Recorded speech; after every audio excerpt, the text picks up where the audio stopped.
to the Milltown Way podcast, the independent Shamrock Rovers podcast covering all things hoops.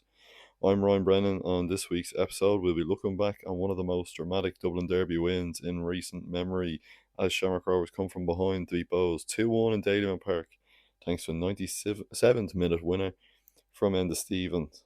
We'll also discuss what changed after half time, the impact of the substitutes, and whether this result now can kickstart momentum after a difficult week. And finally, then we'll look ahead to another huge Dublin derby, and that's this Friday night as St Patrick's Athletic come to Tala Stadium. So there's plenty to get into. But wow, but obviously we'll start off at Dalymount Park, and I don't know how to put this into words really. Shamrock Rovers beating Bohs in such a dramatic fashion. Oh my goodness, I still can't believe what I've just witnessed. Football. That's all I can really say. Football just does this to you. It's one of the. I think football is just one of the rare things in life that can make you feel this way. And up until the 72nd minute, football was making the 500 Rovers fans in Dalymount feel really crap, and obviously all the Rovers fans that were watching from home who couldn't get their hands on a ticket. But by God, when it makes you when you come through the other end of that, and you witness what we've witnessed there this evening, it's incredible, and the feeling's incredible. I'm gonna I will look back through the game, from my match notes and stuff as well. But just for a minute, if you're listening to this, as a Rovers fan, wow, you know, these are moments you cherish forever. Really, they're moments that really just make you kind of maybe fall in love with the game all over again. We all, as football fans, have modern day issues with some things that come into the game. Obviously, not as much in Ireland. Obviously across the board, you see, say, the likes of VAR and other things that come into the game. But Jeannie Mac, when you see things like this evening happen, I think, for me personally, you just fall in love with the game all over again. Rovers winning in the 97th minute with Enda Stevens header, and you just wow. Even like if I wouldn't have been able to record this podcast as the final whistle blew, because there would have been no voice to hear. Maybe that's a good thing. But yeah, look, on top of the world at the moment. It's not bothering me that I'm only starting to record this episode as it's nearly midnight on Monday, and I do have work tomorrow. But it doesn't really bother me at the moment because we're just riding that high, and that's what we're doing here at the moment. Wow, Rovers winning in fashion, winning in style, and the full time scenes. I think a few red cards were brandished at the end, after the full time whistle to coach and staff. But does that really matter at this point? I don't think it does. Once it doesn't result in maybe touchline bans and so on. I think Glenn Cronin might have been one of them. Uh, yeah, look, I think overall, probably for large parts of the game, I think anyone watching from home and anyone in the away end probably felt the same as myself, and that wasn't going to end well for Rovers. I think there was just quite a feeling that it had to be moments of magic really for Rovers to overturn Bohs and win the game, and that's exactly what happened. But until John McGovern's introduction, it didn't look like it was going to get going for Rovers. The very early doors, like I would say, first 5 minutes or so, Rovers actually did start with good intensity, winning themselves goal kicks, or say winning themselves free kicks and corners. They applied the pressure early on, opening 10 minutes or so, I'd even say. Um, and just trying to kind of pin Rovers back, or trying to pin Bohs back early on. But then even so, there were still warning signs that Rovers weren't going to have it all their own way. Um, and then I did notice from the away end around, I noted around 11 minutes in or so that there was seemed to be quite a lot of miscommunication. You can even hear Stephen Bradley at one point. He's shouting at Ed McGinty, Jack Byrne shouting at Ed McGinty for the goal kicks. Then Stephen Bradley and Jack Byrne are kind of having not like an argument or anything, but just obviously trying to communicate. And obviously, look, it's loud there as well in Daily Mount. But you kind of see it wasn't the whatever was happening. It wasn't going to plan. I think maybe Jack Byrne wanted McGinty to go slightly longer with his goal kicks instead of kind of passing off to Lee Grace. Or when he did kind of give it longer, it was going to Graham Burke, and he was going to be dispossessed in the middle. Um, so yeah, that looked like it was getting a little bit frustrating, getting on the nerves probably of Jack Byrne as well, who ended up by that full time whistle. He was one of the coaches. I think he was going down the sideline and giving instructions to Matt Healy. Um, Even with the bib on, he had the ball in his hand at one point. Looking at Bradley to say who's going to take the throw in. Is it going to be McGovern, or is it going to be I think Healy at that point, or maybe someone else? But yeah, look, it's hard to kind of pick. Look, there was flaws in the game. Don't get me wrong, but when you're looking back after a 2-1 victory and you know the ending of the story, it's put a different complexion on it. But yeah, look, I think miscommunication maybe summed up the early part of that first half. Rovers, I think, looked fully settled then after a while, and didn't really look confident in what they were doing. Ultimately, 21 minutes in, Bohs take the lead. Sloppy goal in itself. Too much space down the right hand side. It was a reoccurring theme, I thought, at points. Poor marking up, and I think Rovers struggled to kind of close that gap on the Bohs right wing, or from the left back position, or left wing back in this case. But yeah, look, the ball comes into the box. Tierney gets a toe onto it. Really, McGinty gets a fingertip onto it, but it still just goes in somehow. And Bohs kind of started to grow into the game a bit more after that. But even once that goal went in, the question I just asked myself was how has this happened? Because as much as I just said there about Bohs are growing into the game, look, they were, but yeah, I don't know. I didn't think they deserved the lead at that point. Maybe no one did at that point. I'd probably lean towards more. I'd more lean towards, but yeah, look, Rovers ultimately go 1-0 behind, and yeah, just once that goal goes in, you're kind of thinking how are Rovers back in this position yet again? But look, they were. That was the issue. I think probably a few moments for Rovers where defensively they looked vulnerable. 13 minutes in, Lee Grace he gets caught, and Bohs have multiple stabs at the ball from a note, from a corner. Colin Whelan then gets another chance as well. There were just too many moments where Bohs were getting first contacts. I think, um, yeah, ultimately, I think unfortunately we're seeing probably Rovers struggling without Pico Lopez. Don't get me wrong. Um, they're still performing well. Look, it's not as if it's they're not a fall, not falling off completely or anything like that. But yeah, I do think you're just probably seeing a little bit, probably a slight look disrupt to the rhythm, really, because Rovers lined out Pico as the mainstay in that back three, so to speak. And then you take him out, and you look, he's club captain. At the end of the day, you take your club captain out of the lineup. It's kind of ruffled feathers, and that's exactly what it done. Um, but yeah, look, ultimately Rovers. I think of late you're seeing Rovers struggling at the back without Pico Lopez there. And then yeah, like I said, Lee Grace. There's a lot more pressure I think on him at the moment. This ultimately, I think he's probably filling in, for Pico Lopez, and the Stevens Sabawale are there, and ultimately, whilst they're in a back three, like Sabawale, he can go right wing back, and the Stevens probably can't go left wing back, but obviously formerly he was a left back.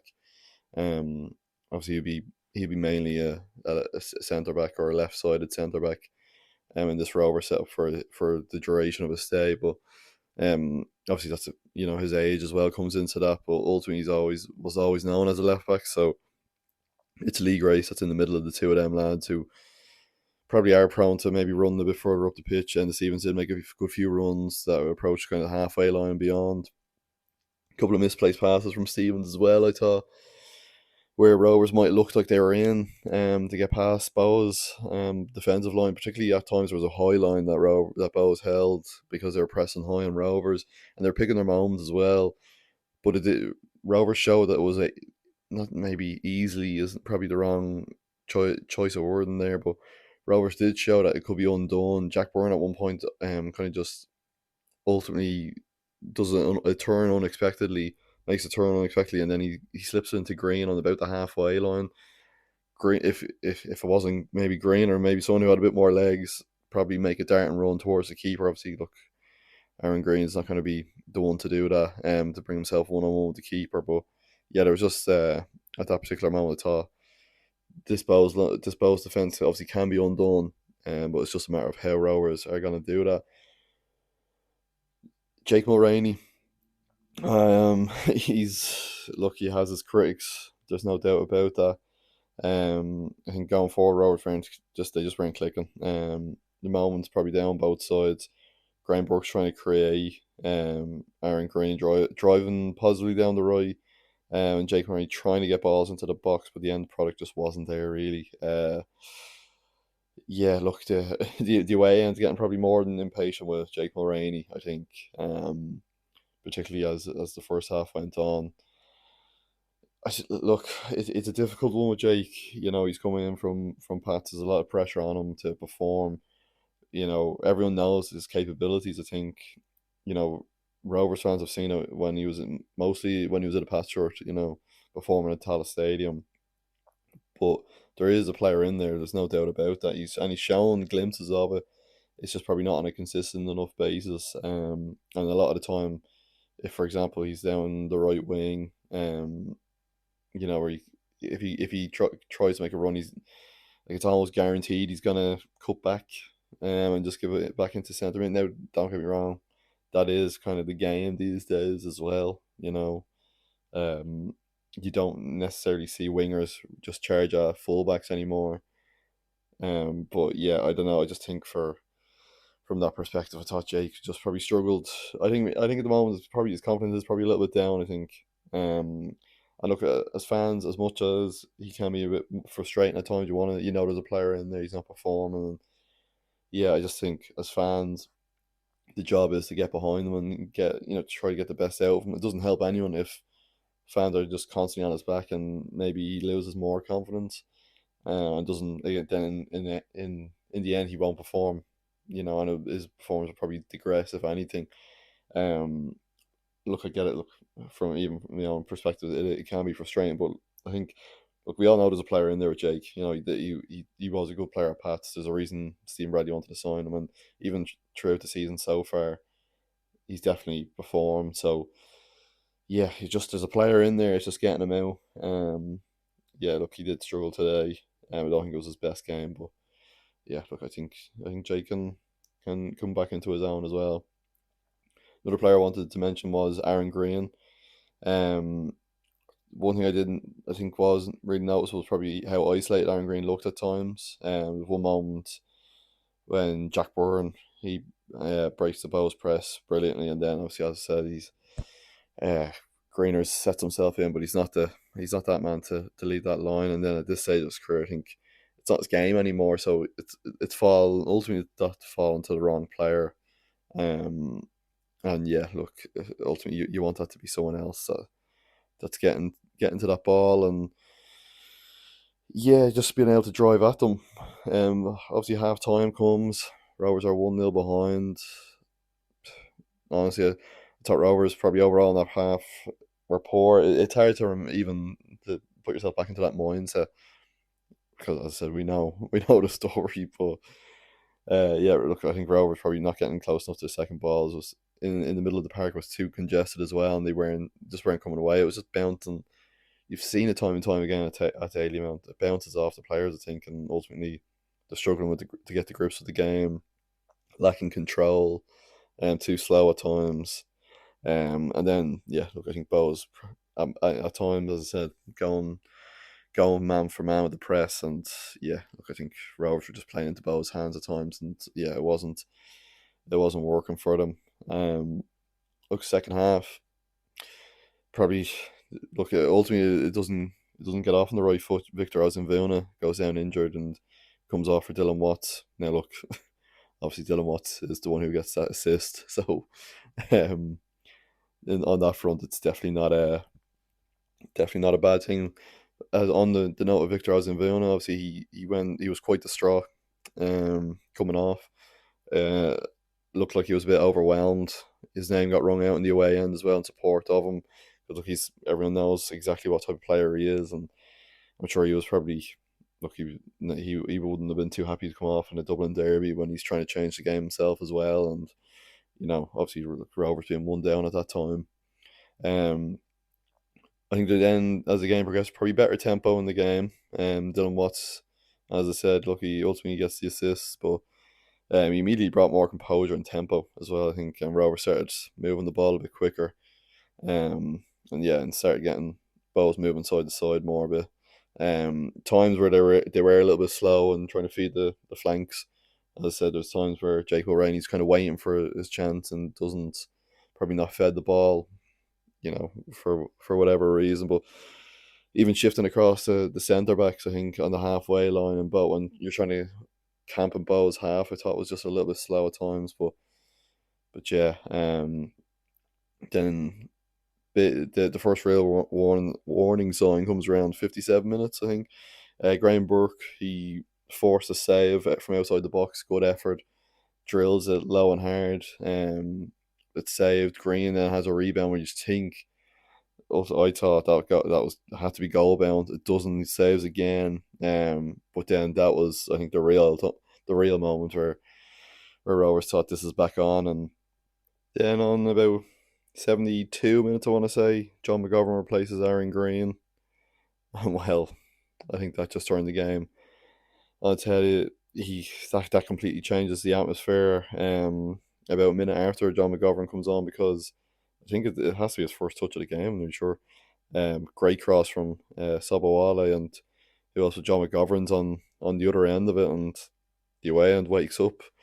Bohs start dropping a bit, I think, and probably caught in two minds maybe of if they're gonna hold out for a draw or try get a winner, because look, I think anyone watching that game, the momentum swings Rovers' way. Then there was a couple of chances after that Bohs did get, but yeah, look, that goal, the headed effort from John McGovern, spurs the game into life on the Rovers front, and yeah, look, it leads everyone to believe that that this game is on. It's there for the taking. Um, from there, then the game it completely boils over. Graham Burke and Bradley go into the book. After Graham Burke goes up for a ball, I think it could be Patrick Hickey goes up with. Can't be completely sure from remembering back, but yeah, he both of them go up and somehow the ball's free. Look, I'm not being biased, but I don't know how it's a free kick. Uh, Burke then goes into the book. Burke goes into the book, and yeah, the Dublin derby felt like it was heating up quite a bit. Um, Bradley goes into the book, as I said, but Graham Burke goes into it for, particularly he's going back at the ref to go, and you can see obviously in his reaction and stuff. He's giving it to the ref. um, yeah, because obviously, look, he's more than displeased with the decision, and look, he's right to be. But yeah, obviously, look, such as the game these days that the players get booked now for dissent if they disagree or if they're giving it back verbally. That yeah, the ref's gonna look the ref's gonna put them, give them a card ultimately. But Bohs, as I said, Bohs still did have chances late on. Tierney gets in again around the 87th minute, straight into McGinty's arms, luckily. And then, look, 97th minute comes. I'm thinking last chance to Leon. Absolute pandemonium in the away ends, really. Dylan Watts keeps the move alive, rebound cross on his weaker foot, and then Enda Stevens arrives to head home the winner. Scenes, absolute scenes in the away end. It was, yeah, look, that was unbelievable. One of those derby moments that supporters will remember for a long, long time, including myself. Um, but yeah, you just, as I said, it's hard to put these into words. Moments like these, games like these, it's yeah, football. It does this to you, and all the players run across to the away end. Sobowale lapping it up, and the Stevens runs over, and yeah, look, it's one of those. This is why you support the game. This is why you follow it. This is why you watch it. It's moments like these that you just never forget. And I'm sure these players won't forget it. Us as fans won't forget it. And yeah, and the Stevens coming back after had nearly over a year out before he rejoined Rovers, comes back, and now he's after getting a last minute winner at Daily Mount. This is football. There's moments like these. Just that's why Enda Stevens came back. It's to pray for moments like them, and yeah, no better man for to step up to the plate and take it. Hopefully, he can smell the roses. Um, this week as well, heading into another Dublin derby with Pats.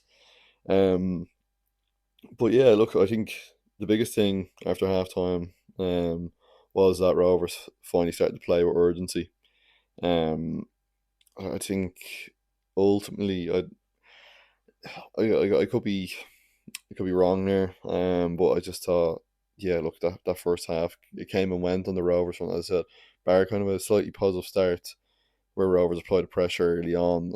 I think ultimately there wasn't clear cut chances from Rovers.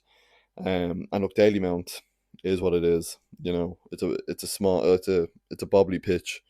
Um, that look, obviously the weaker argument is, well, both teams have to play on it, but one team plays on it 18 times a year, and the other plays on it twice. So Rovers having to adjust their game to kind of cater for that is another struggle, and it's the same for every team that goes there. And teams have their struggles with that surface. Dylan Watts' impact unbelievable. To produce that cross into the box that ultimately gets the winner, and like I already said, on his weaker foot. Um, it's big moments like these. He takes the corner, comes back out. Danny Grant leaves it for him to go again, and it does. And just to produce moments like this, Dylan Watt. I don't think anyone had look as much as I think probably majority of the way, and disappointed to see Victor Ozenvuna come off so early as well, and in the manner that he did, obviously being more than distraught to come off. But look, no one, I don't think, doubt Dylan Watts for a minute that he was going to be a man that could come up with the goods, and he did. To provide that assist for the winner. Look, it's a credit to Dylan Watts as well as a player. He he's one that comes into his own. He doesn't play. I don't think he's one that plays the occasion, which is good. And what I mean by that is, he's not kind of. You never see that he's on. He doesn't look nervous on the ball because it's a Dublin derby, or maybe second guessing that second cross because it's the last minute in a Dublin derby away to Bohs. He's a player that is cool, calm, and collected. And I think ultimately nine times out of 10 he makes the right decision. Look, no one I don't think will make 10 out of 10 correct decisions, not as long as they're human, anyways. But yeah, look, Dylan Watts producing the goods. It's spectacular, and it's only a credit to him. And look, it's a credit to Stephen Bradley in that sense as well. Obviously, having to choose who's going to replace Victor, and obviously maybe Dylan's the obvious choice, but look, he had to make it as well. And yeah, look, I know Victor signalled to come off.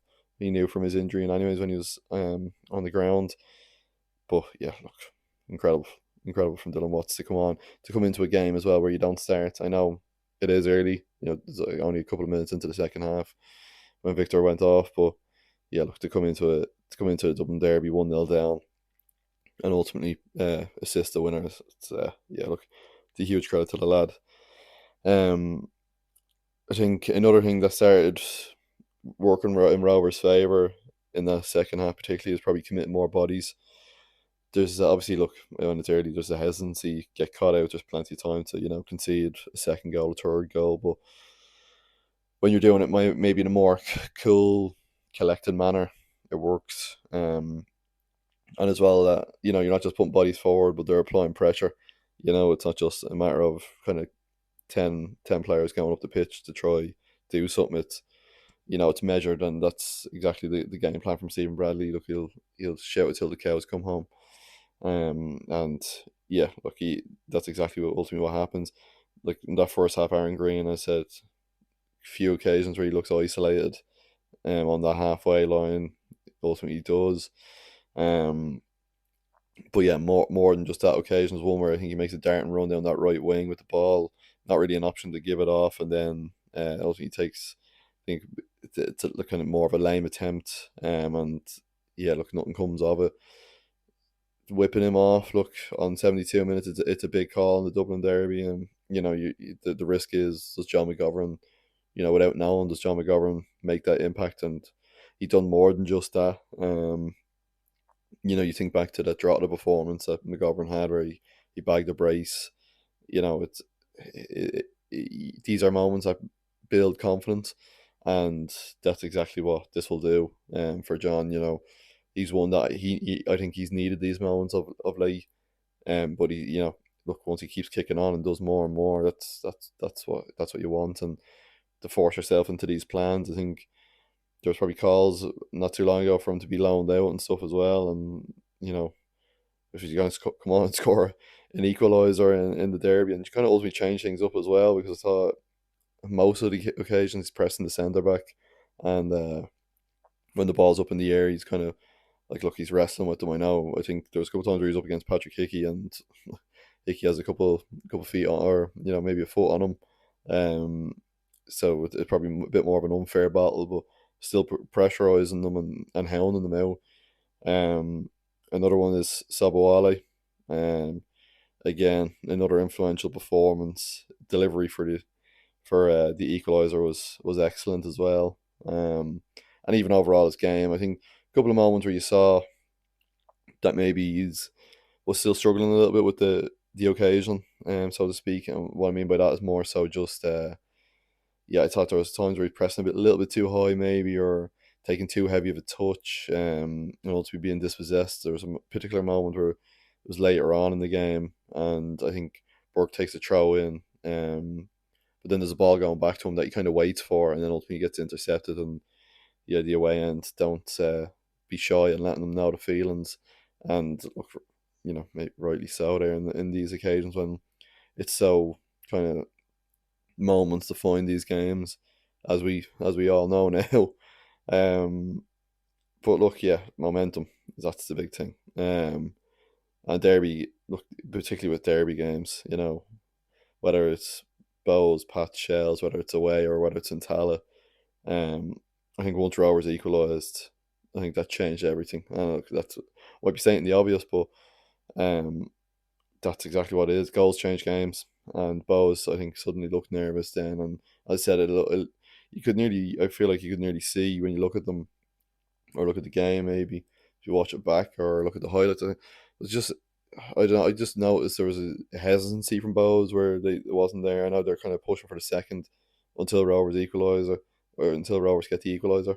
Um, but yeah, after that, then it's kind of, to me, it just looked like it was a mental game then of where are they gonna go and get a winner, or were they gonna, maybe not, they were gonna sit back, but they were gonna ultimately defend on the front foot nearly. And if they got a draw out of that, maybe they would have been happy. I think, look, not to be that bearer of bad news, probably still concerns there. Ultimately over the 90 minutes. Um, I think probably the creation of chances. Ultimately, you know, there wasn't enough chances being created tonight. Probably a couple of defensive, probably lapses of judgment defensively. I said with Lee Grace getting cut out on occasion, but look, ultimately, yeah, I think look, it's not anything that has kind of been new, particularly on the front foot. I think Rovers do struggle to create chances. For sure, like, Graham Burke and Aaron Greene obviously starting, and then Greene gets replaced by John McGovern. But yeah, look, there is concerns there, and I'm sure Brady will be looking at them for Pats on Friday. It's another huge game. It's a top of the table clash as well. Um, but look, at the moment, and the way I'm feeling, who cares? Who cares that we have still maybe some issues to look at for Friday at the moment. Look, just drink it in. Even if it's a Monday, just drink it in. These away victories, they're feeling I don't think can be topped on in that manner. A last minute winner, Enda Stevens, and hopefully, as I said, I hope he takes all the credit. I'm sure he won't. But in terms of getting that winner, I hope he takes his deserved credit. Um, and takes that in, to obviously his future performances. Um, yeah, look, Rovers beating Bohs 2 on a daily amount. You can't really top it off. I don't think that's a that's as good as they come. Yeah, yeah. Look, a pure feeling of just jubilation, and to go from on the 72nd minute when McGovern comes on 1-0 down, thinking, maybe are you thinking there's a draw? Are you thinking this is heading for a defeat? Rovers hadn't won a daily amount since 2023. All these things come rushing into your head, and then Enda Stevens just decides to score a winner, and you're thinking, "Wow, forget everything I've just taught. This is this is football." But yeah, what a feeling! What a night.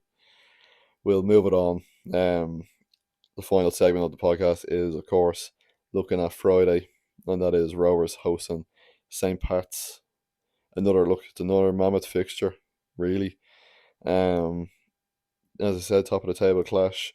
Can't get too giddy that Rovers have beaten Bohs and all the rest of it. There's still another huge game, and this is how they come, thick and fast. The Dublin back-to-back Dublin derbies, um, and yeah, it's the three in a row again, because obviously 2 weeks after Friday's game, um, they'll play Shells away. Actually, as well as that, one final note on that Bows game, Ed McGinty. What happened there? Ed McGinty was supposed to be with the Ireland setup. They met up, because they had announced their plan. I forgot all about this. Just so focused on that Rovers 1-2-1 the last minute. Ed McGinty, Stephen Bradley, I think it seemed like he joked in his pre-match interviews to say that McGinty just showed up. Supposed to be with the Ireland team. Adam Brennan, I think, has probably already joined up with the Ireland squad because he wasn't in the matchday squad for the Bows game. Didn't see him there either, so I presume that's exactly what he was doing. But yeah, look, that's Stephen Bradley telling the whole media that Alex Noonan was going to line out tonight, and you just see Ed McGinty on the starting lineup. Wow. Um, Maybe that's a masterclass from Stephen Bradley, but it'll be interesting to see who lines out on Friday. I don't know if McGinty will he join up with Ireland for the Thursday game against Qatar in the friendly, or will Bradley secretly just let him go just for the Canada game the following week, which probably makes more sense. That's what Bohs are doing with Dawson Devoy, so you never know. But yeah, that was just my final note on Bohs. But yeah, but as for that, going into Pats on Friday, Tallagh's back to Tallaght. Look at when you think of the feeling the last time Rovers were in Tallaght, leaving after Sligo Rovers scored it. Well, they had their own version of a Sligo that came from behind to beat Rovers 1-0 on Friday. I think it was around the 97th or 96th minute.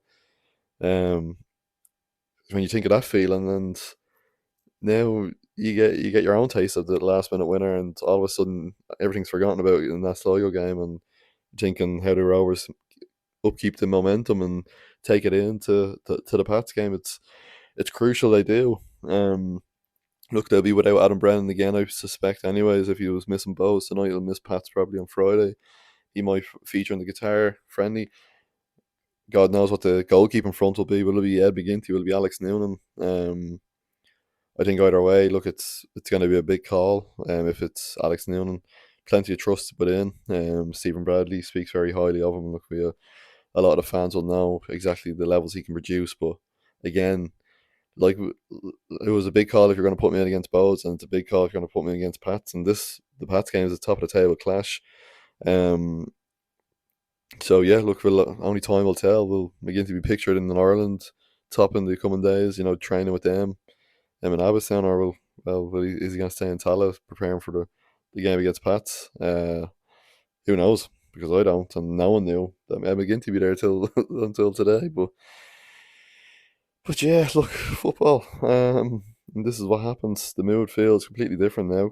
As I said, football just changes so quickly, and Rovers are on the front foot, and we'll want to keep that winning momentum now. Put that Sligo game way behind them, and obviously, look, Rovers are on back-to-back defeats heading into the game tonight. Now to win against Bohs, it's more than just a win, as I've said. But look, Pats, On the Pats front, you know, um, only one win in their last five, and that was against Waterford.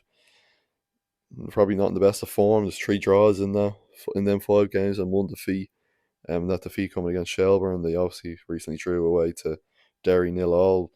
Pats haven't capitalised on the back-to-back defeats that Rovers suffered, which is, look, it's obviously crucial, really, isn't it? The Pats didn't, because Rovers wouldn't be sitting top of the table likely if they did. Well, maybe they would now that the Rovers have one more game played than Pats, and they will for a while, for a few weeks at least, anyways. But yeah, look, obviously Rovers won at Richmond Park, beat Pats already, beating them twice this season. Richmond 1-0 and Tala 2-0. So Pats obviously not beating Rovers since that last game they played last year, when Rovers nearly won the league in Inchicore yet again, but didn't. All they needed was a point and lost 1-0. Still think of that Simon Power stunner. But yeah, look, Stephen Kenny be hoping that he can draw some points back on Rovers. Kind of Rovers are 5 points clear now at the top. Obviously, Pats do have, as I said, they do have a game in hand. But ultimately, like, if Pats were able to pull off a result like that, against Rovers on Friday, that's that would be monumental for them, I think. But I think, look, Rovers are on such a high, they can't now go and play Pats and drop points. Surely not. This is a marker. This is a game that kind of lifts you, more than what you. I think probably more than you realise, really. I think that it'll do that in the dressing room as well. Look, I think you can have no doubts about it that those players will be living off um, that spark that this game has given them. You saw the celebrations at full time; they're not faked. Seeing Reddy Glen Cronin running in with the away, or like run toward the away and embracing with one another, celebrating long after the full time whistle. The players celebrating as well. The subs celebrate, like everyone. That's exactly what it means to the club and what it means to the fans, to the players, to the staff. Everyone knows what it means here at Rovers, and yeah, look, you need to take that. Games like that, you just can't. I don't think you can sit off and just look at it then and take that in isolation. Rovers need to use this, as I said. Look, there's going to be plenty of big games that are coming up, not just domestically. So games like this to show that Rovers still have that maybe never say die attitude is huge. And particularly, look, the fact that Rovers picked themselves up after that defeat to Sligo, tells them a lot about the character, I think, as well. Not that it's ever to be questioned in anyways, but just shows that's still there within that dressing room. Um, yeah, to be able to produce something like that on the back of a really disappointing defeat to Sligo. I spoke on this podcast directly after that game as well.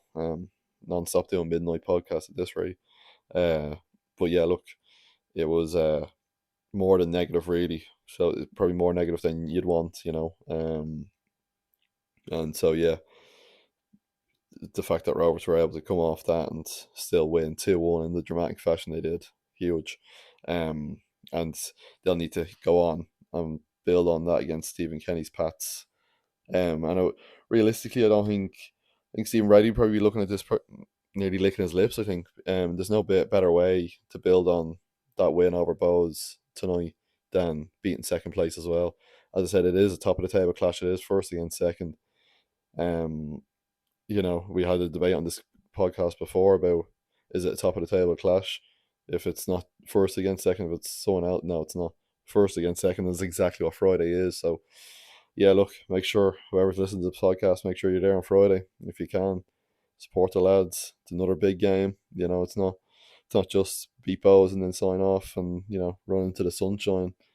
Um, but yeah, look, that was huge, and yeah, it's a good feeling. It's a good time to be a Rovers fan, and yeah, look, we'll all enjoy this, I think, for a few more days before we go full Pats mode again, and prepare for another Dublin derby.